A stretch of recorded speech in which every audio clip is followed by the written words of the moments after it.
Good morning from BBC London News. I'm Victoria Cook. A BBC investigation's discovered lethal diet pills are being sold on hidden websites despite a major government crackdown. The tablets contain dionytrophenol, or DNP, which is... The staff here at the zoo say that the gorilla did escape from his enclosure, but he only got as far as the keeper's area, and that's where he was tranquilised. Again, part of emergency procedures here to do that. But the staff say that despite the fact that these emergency procedures were initiated, none of the public were in danger at any time.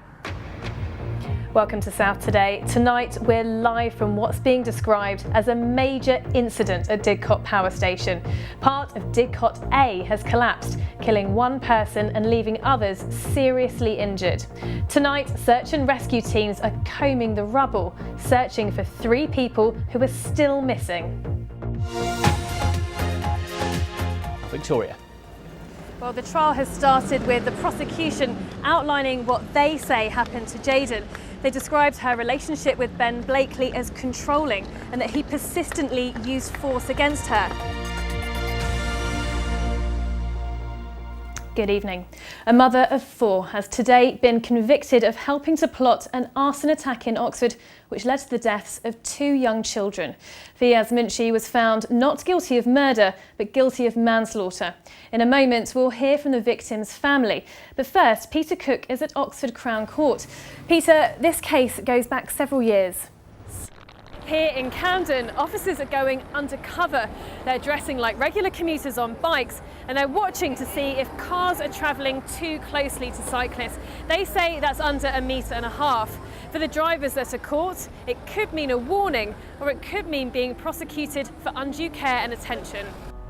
The aim of this project is for people from Tame to visit each of the graves of the men from here who died during World War I. They're buried all over the world, including Iraq and Libya. A cross like this will be placed at each of the graves as a way of the community showing that they remember them. Network Rail says it hasn't broken any laws. It says it has the correct development permissions to do this, but it says it is aware of the concerns here of local people, so it's launching a public consultation. And of course, London is always a very popular destination for those tourists, but at the moment it's even more attractive because of that weaker pound. At the moment, everything is just that much cheaper because of the EU referendum. Well, to give you an idea of the scale of all of this, last year it was thought that 200... Here at the Crown Inn pub just down the road, the broadband is incredibly slow. Well, just to give you an example, this is their wedding brochure. It's a very small file. It's something they're asked to send out about 5 times a day.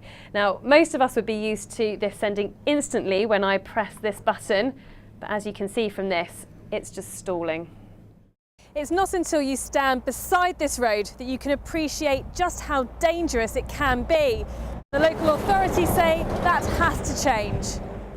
Hundreds of people have been arriving here throughout the day, coming to pay their respects and to take part in special services. Of course, we've seen a real outpouring of grief on the news, pictures from Thailand, but there's been very similar scenes here inside the temple today.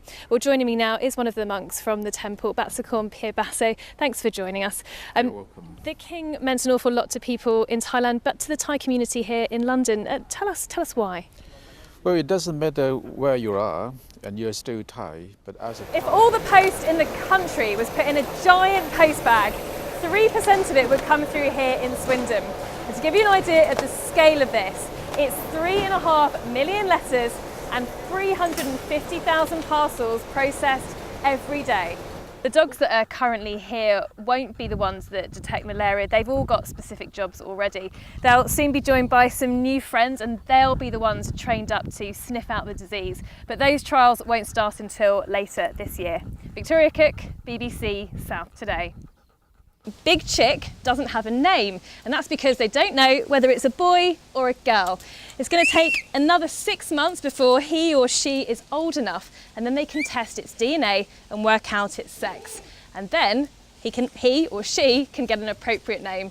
Victoria Cook, BBC South Today. Where are you going?